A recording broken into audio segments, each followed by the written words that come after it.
Welcome to Rhode Island. What's been your impression so far? Thank you so much. So far, it has been wonderful. I have enjoyed the weather, I've enjoyed the community, I've enjoyed the food, I've enjoyed the people and everyone I've had the chance to interact with. So I love it so far. You've been on a listening tour for about 3 months now. What have you learned?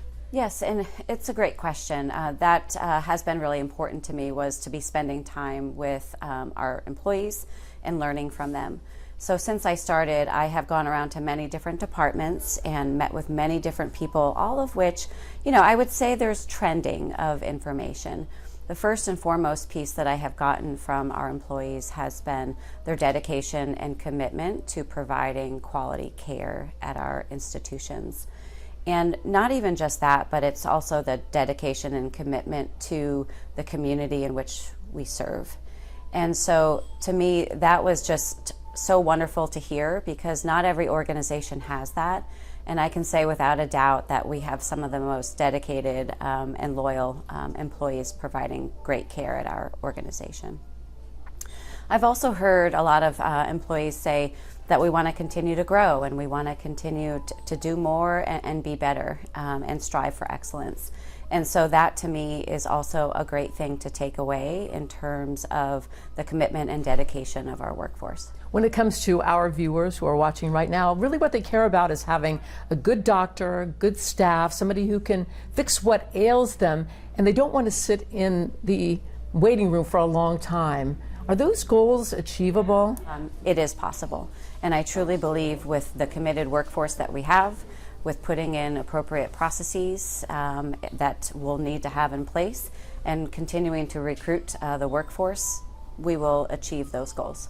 One of the biggest complaints people have when they go to Rhode Island Hospital is the long wait times in the waiting room. What are you doing to solve that? So I started here just about 3 months ago. And what I would say is that my focus areas and my goals and priorities is to ensure that we provide top quality care and have access for our community. And by access, what I mean by that is improving wait times in our emergency departments and on our inpatient units. So it takes a team. I think people, some of my team might get sick of hearing me say this, but healthcare is a team sport. And so ensuring that you have collaboration and teamwork among your physicians and your staff with a common goal to achieve, I think we will get there, but that is the work that is underway. Consumers play a part in this too. They shouldn't be going to the emergency room when they really should be going to a primary care physician. And you're trying to expand that network as well. Lifespan has recruited additional primary care providers right here in our community.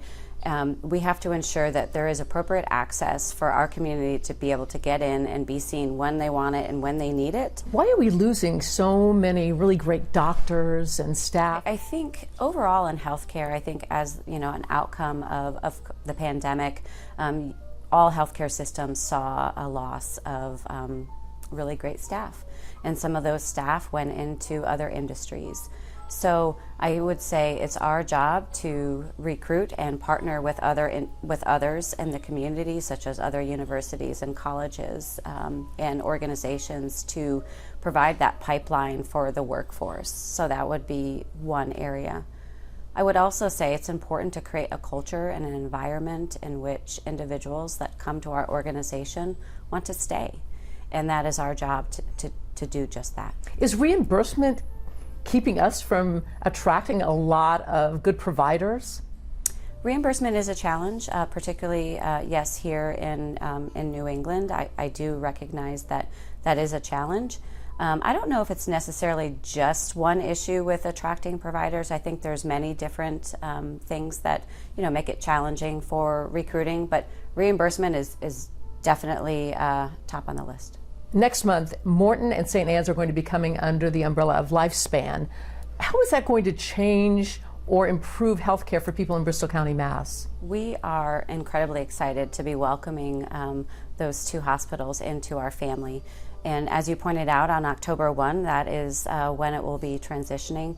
I would say I'm really proud of our organization in terms of jumping in and supporting the communities that they serve. So I would say the great thing is that we're going to continue providing care to the residents in which that live in those areas, and make sure that there is access to that care.